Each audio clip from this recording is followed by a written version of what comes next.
Snowbirds have stopped returning. Hotel rooms sit vacant. Shops near the border are shutting down.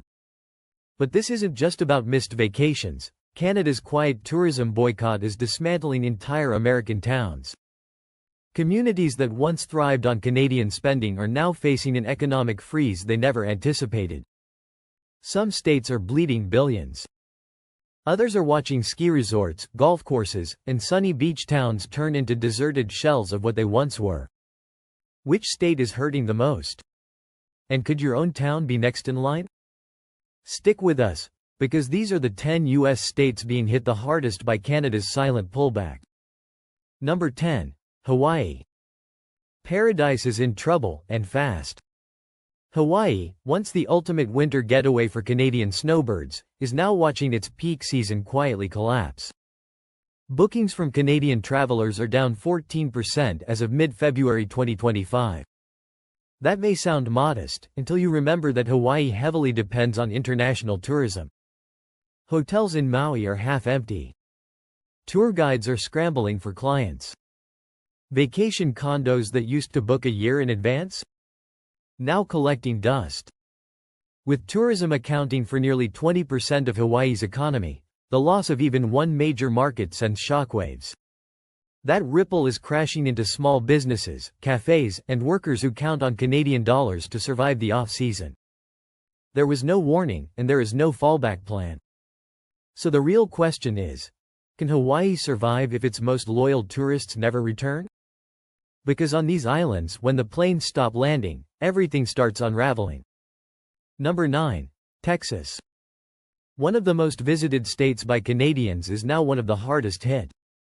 Texas, famous for its Sunbelt charm and winter escapes, is staring down a $1.4 billion hit in tourism revenue, just from Canada alone. That's not speculation. That's what the U.S. Travel Association predicts if this downturn continues. Fewer Canadian snowbirds mean fewer booked hotels, less dining out, and millions in lost spending in cities like San Antonio, Dallas, and Houston. And that ripple effect? Already slamming into small businesses, seasonal employees, and entire counties that rely on those tourism dollars. Could this be just the beginning of a broader collapse across the southern tourism belt? Before we reveal the next state, and believe us, it's worse, make sure you hit that subscribe button. It helps us keep exposing stories the mainstream simply won't touch. Number 8. Maine. Charming coastlines, fresh lobster, endless tree-lined highways. But beneath the serene scenery, Maine is cracking. The state's economy is deeply tied to Canadian road trippers, especially those crossing the border. In 2025, that traffic didn't just slow, it plummeted. Between February and April, Maine recorded 166,000 fewer Canadian entries compared to the same period last year, a staggering 26% drop. That's not just a stat. It's empty rooms in Bangor, quiet malls in Kittery, and day trip towns cutting hours, staff, or even closing. And this goes beyond tourism. Many Canadians also cross into Maine for healthcare, seasonal jobs, and cross-border shopping. All of that spending? Vanished. Border towns like Calais and Houlton, which were already walking a financial tightrope, are now slipping off entirely. Gas stations, diners, corner stores, many have lost their best customers overnight. Could this bounce back? Possibly, but only if travel attitudes warm up. And that's a big if, especially with political tensions making Canadians think twice about crossing south. Maine has always been a trusted getaway, but now the signs are still welcoming, while the parking lots sit empty. So how long can a state built on seasonal business survive when the season never even arrives? And if this boycott deepens, could Maine's scenic small towns become America's next ghost towns? Number 7. Washington. At first glance, everything seems fine. The highways are busy, ferries still sail, and coffee shops buzz with life. But at the Canadian border? Something's wrong. Washington is facing an invisible crisis, and it begins with disappearing Canadian visitors. For decades, British Columbians crossed into Washington for day trips, shopping, sports games, or cheaper nights out. But during Family Day weekend 2025, Three major border crossings told a different story. Peace Arch down 45%. Pacific Highway down 34%. Sumas down 11%. These aren't just numbers. They're empty restaurants, cancelled hotel bookings, and quiet retail strips. The towns hardest hit? Blaine, Lyndon, and Bellingham. Canadian spending has fueled these local economies for years. Now, retailers along I-5 report sharp sales drops. Border gas stations are losing hundreds of regulars weekly. Tour operators near Mount Baker are seeing fewer rentals and even fewer ski pass sales. Some call it a temporary dip, but others see a dangerous pattern. Washington was once a no-brainer for Canadians. But with shifting cross-border sentiment, it's no longer a guaranteed destination. If this trend continues, could northern Washington towns go from busy to boarded up? Don't forget to subscribe. What's coming next is even more dramatic. We're going deep into what most outlets ignore. And trust us, you'll want to see what's ahead. Number 6. Michigan. Look out across the Ambassador Bridge and you'll see it, a pipeline of Canadian visitors that's now thinning out fast. Michigan isn't just Canada's neighbor. It's an economic partner. A gateway. A magnet. But 2025 has delivered a sharp blow. From January to April, visits from Canadian travelers dropped 19%. That's tens of thousands of fewer shoppers, diners, and casino guests. Ask folks in downtown Detroit, hotel staff, bartenders, store clerks, and you'll hear it. We used to see people from Windsor every weekend. Now it's just quiet. Casinos are especially suffering. Before 2020, Canadians made up nearly 1/5 of Detroit's gaming revenue. Now, with delays at the border and rising political unease, those numbers are tanking. In Port Huron, the story's the same. Empty parking lots. Fewer Ontario plates.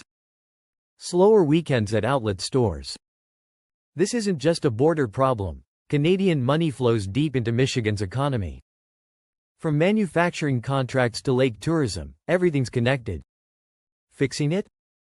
That'll take more than wishful thinking. It'll require diplomatic repair and renewed trust. Until then, Michigan stays vulnerable. And if this pullback grows, it won't just be about lost tourism. It could break the backbone of Michigan's international economy. Now brace yourself, the next state? It's seeing something even more alarming. Number 5. Arizona. The skies are clear. The desert air is warm. But if you listen closely in Arizona's snowbird towns, you'll hear something eerie: silence. Canadians once flocked to Phoenix, Yuma, and Mesa each winter, transforming sleepy suburbs into mini metropolises. But now? RV parks have vacancies. Condos sit empty. Local businesses are holding their breath. In 2025, Canadian travel to Arizona dropped 22% at peak season. That means tens of thousands of visitors missing and millions in spending gone. Restaurants in Tucson are downsizing. Golf resorts in Scottsdale are slashing prices. Even car dealerships and clinics, both major snowbird-dependent sectors, report slowdowns. What few talk about is this: Canadians weren't short-term visitors. They stayed longer, spent more, and kept communities afloat during the off-season. Losing them? It's not just lost revenue, it's a blow to the state's economic structure. Why aren't they coming? Some cite political tensions. Others blame costs, border issues, or tighter entry rules. But whatever the reason, the result is real. Take Yuma. Over 30% of winter tourism used to come from Canada. Now? Fewer maple leaf flags. Fewer Ontario plates. Fewer Canadians asking for the usual. So what happens when your most dependable visitors simply stop coming? Before we unveil the next state, one that may be in even deeper economic peril, make sure to subscribe. That's what fuels this channel to keep asking the tough questions and exposing the stories no one else will. Number 4. New York. The border may look open and the skyline still gleams, but head north toward Buffalo, Niagara Falls, or Plattsburgh, and you'll start to notice the cracks. New York isn't just a global powerhouse, it's long been one of Canada's top US playgrounds. But that relationship is unraveling quickly. As of early 2025, Canadian tourism to New York has plummeted by 25% compared to last year. And the biggest blow? Western New York. Fewer cars are crossing the Peace Bridge. Outlet malls are no longer swamped with shoppers. Weekend getaways across the border? Quiet. For cities like Buffalo, this is more than a temporary dip, it's a flashing red warning sign. Canadians used to be a dependable stream of revenue, coming for sports games, day trips, even medical visits. Now that steady foot traffic is fading, and businesses are feeling the chill. Head to the Walden Galleria Mall on a typical Saturday and workers will tell you. It's not like it used to be. Some regulars from Canada have stopped coming altogether. Gift shops around Niagara Falls are reporting revenue drops of 15% to 30%. Border area hotels are also seeing a decline in bookings, especially from Ontario-based travelers. And the impact doesn't stop there. Plattsburgh, the small New York town once branded as Montreal's U.S. airport, is struggling to fill flights. Canadians once made up over 50% of passengers at Plattsburgh International Airport. Now, empty seats are becoming the new normal. Why does it matter? Because in regions that rely on cross-border flow, a slowdown like this isn't just lost revenue, it reshapes the entire local economy. From Rochester to the Thousand Islands, towns that once counted on Canadian money are facing a hard truth. Their most reliable neighbor is staying home. And the next state on this list? It's not just facing a tourism decline, it's watching its visitor economy unravel before its eyes. Number 3. Nevada. Bright lights. Never-ending casinos. Crowded streets of global tourists. But lately, there's a strange stillness settling over Nevada. Especially in Las Vegas, which used to be a prime destination for Canadians. In fact, Canadians were one of the most consistent international groups visiting the state. But in 2025, they started to disappear. In just the first 4 months of the year, Canadian tourism to Nevada fell by 28%. This isn't just about fewer flights or hotel bookings. Casino floors are quieter. Seats at shows are staying empty. And the ripple effect?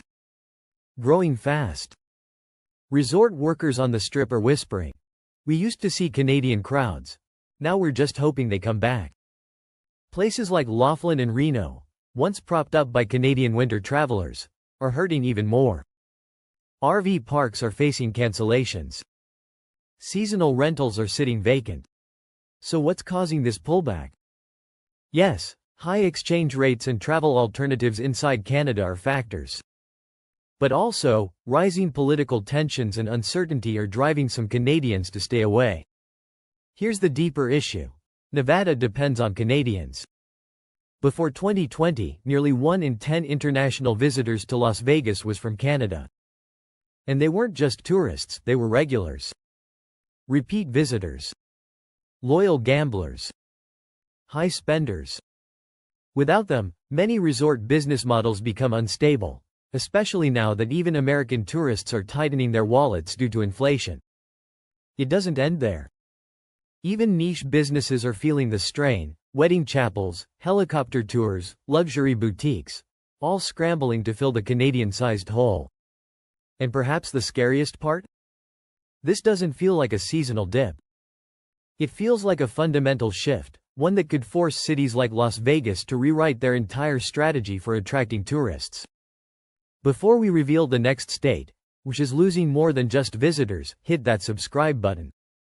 We're uncovering trends no one else dares to spotlight. And what comes next may be even more surprising. Number 2. California. Palm trees. Golden sunsets. The glitz of Hollywood. But behind the postcard-perfect image, California is quietly losing a major revenue stream, and its Canadian tourists. Once the darling of international Canadian travel, California now faces a potentially billion-dollar loss.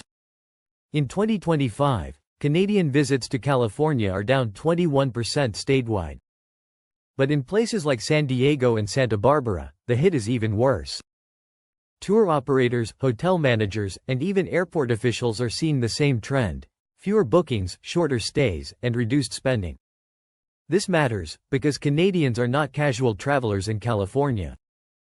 They're high-value visitors. They rent cars. They stay longer. They dine upscale. Now, many of them are staying away. In Los Angeles, luxury shopping zones like Rodeo Drive are seeing a clear drop in international foot traffic. Napa Valley wineries that once welcomed fleets of Canadian tour buses are cutting back on tastings. Even ski resorts near Lake Tahoe, longtime favorites of Albertan and British Columbian travelers, are reporting weaker numbers. What's behind it? The causes are layered. A soft Canadian dollar, rising U.S. prices, diplomatic frost, shifting travel habits. But the impact is clear. California has one of the largest tourism economies in America. Yet just tugging this one thread, Canadian travel, and you start to see the unraveling. So what happens when your most loyal international guests stop arriving? California might already be finding out. Just look at the empty storefronts. The declining room rates. Because when a top-tiered tourist group walks away, the damage doesn't scream, it whispers, and then spreads. And now we come to the final state. Its economy isn't just hurting, it's being completely restructured from within. Number 1. Florida. Sunshine, beaches, Disney World. On the surface, Florida still looks like a tourism giant. But if you peel back the curtain, you'll see the truth. Florida may be the biggest loser in Canada's tourism pullback. Why? Because no other U.S. state has relied so heavily on Canadian visitors, year after year. From Fort Lauderdale to Sarasota, Orlando to Naples, Canadian tourists have long been the engine of Florida's winter economy. Canada has sent more tourists to Florida than any other country, contributing over $4 billion annually. At least, they used to. In 2025, Canadian arrivals are down nearly 25% compared to pre-pandemic levels.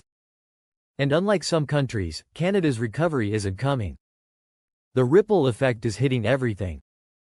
Condos on the Gulf Coast sit empty, even during peak months. Golf courses and RV parks are seeing the worst bookings in years. Even Orlando's theme parks, the crown jewel of American tourism, are reporting not just fewer Canadian visitors, but reduced spending per trip. Local restaurants, rental car agencies, and budget motels are downsizing, or shutting down completely. Yes, the economic picture is partly to blame. The weak Canadian dollar makes Florida trips more expensive. U.S. prices are rising. But there's more. New travel preferences, younger Canadians choosing Europe or Asia, and retirees staying in Canada, all playing a role. And for some Florida communities, places built entirely around the snowbird migration, the loss isn't just economic. It's cultural. Entire towns evolved around the idea that Canada would always come back. But what if they don't? This isn't just a bad season, it's a wake-up call. And Florida, once the darling of global tourism, is learning what happens when your most reliable customers stop showing up. This list isn't just a ranking, it's a red flag. When international connections break, local communities bleed. From Florida's fragile economy to Hawaii's stranded resorts, the Canadian tourism collapse is real, and it's only growing. If your state made this list, now is the time to talk about resilience. Diversification. And what comes next? If this video opened your eyes, like, share, and subscribe. It helps us keep revealing the stories that others skip. And stay tuned, because the next travel trend might not just shake up your vacation plans, it might shake your local economy to its core.